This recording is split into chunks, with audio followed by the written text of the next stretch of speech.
বন্ধুরা, অঞ্জলিস কিচেনে আপনাদের সকলকে স্বাগত। বন্ধুরা, আজকে আমি করব রুই টমেটো। এই রুই টমেটোটা কিভাবে বানাই আপনারা দেখতে থাকুন। কেমন পরিষ্কার করে নিয়েছি বন্ধুরা। এর মধ্যে এবারে লবণ মাখিয়ে নেব আর কিছুটা হলুদ গুঁড়ো মাখিয়ে নেব। নিয়ে ভালো করে এইভাবে হাত দিয়ে মেখে নেব।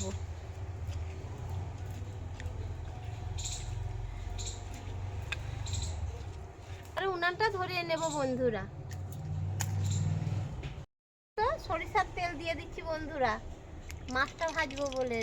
বন্ধুরা, এবারে আমি লবণ হলুদ মাখানো রুই মাছগুলো ছেড়ে দেবো গরম তেলে।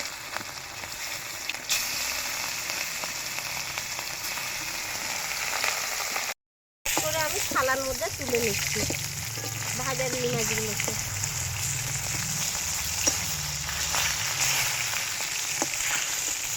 ভেজে হয়ে গেল বন্ধুরা। এবারে আলুটা আমি ভেজে নেবো ভালো করে। আলুটা আমার ভেজে নিচ্ছি। পেঁয়াজ টমেটোটা কেটে নিই বন্ধুরা।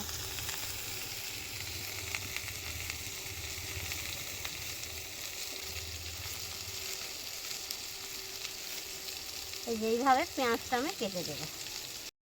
টমেটোটা কেটে দেবো বন্ধুরা।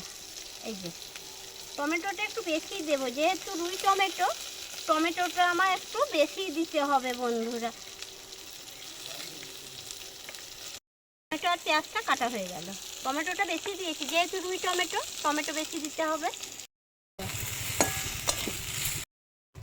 এবার একটু হলুদ দিয়ে দিচ্ছি বন্ধুরা। এটা এবার তুলে নেব। তো তেল দিয়ে দিচ্ছি বন্ধুরা। একটু শুকনো লঙ্কা ফাটিয়ে দিচ্ছি। দিয়ে দিচ্ছি গোটা জিরা, কোচানো পেঁয়াজ,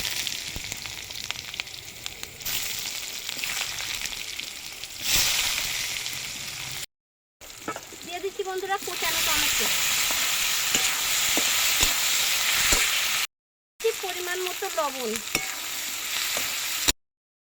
হলুদ গুঁড়ো, শিলনোড়ায় বাটা আদা রসুন জিরে শুকনো লঙ্কা, যাকে বলে বাটা মশলা দিচ্ছি বন্ধুরা। ভাজা আলুটা মশলার সাথে ভালো করে মিশিয়ে নেব। দিয়ে আলুটা কষা হয়ে গেছে বন্ধুরা। এইবারে আমি তেলও ছেড়ে দিয়েছে, আমি জল দিয়ে দেবো অল্প করে একটু।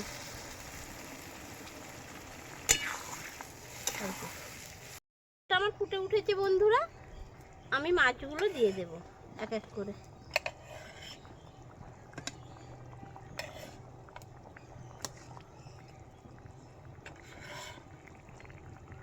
এবারে সবশেষে কিছুটা গরম মশলা গুঁড়ো ছড়িয়ে দিচ্ছি বন্ধুরা।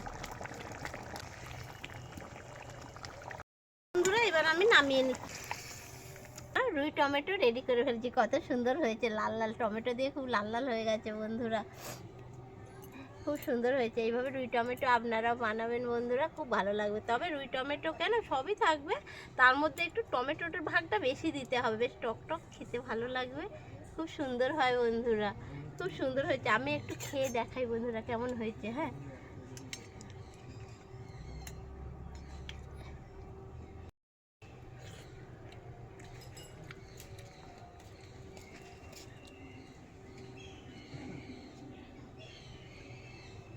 খুব সুন্দর হয়েছে, টক টক আর রুই মাছ সব কিছু মিলিয়ে খুব সুন্দর হয়েছে। যাকে বলে বন্ধুরা অসাধারণ হয়েছে, একবারে অসাধারণ হয়েছে। যাই হোক বন্ধুরা, আজ তাহলে আসি, কাল আসবো অন্য একটা রান্না নিয়ে আপনাদের সামনে। কেমন? ততক্ষণে আপনারা সুস্থ সবল ভালো থাকবেন। টাটা।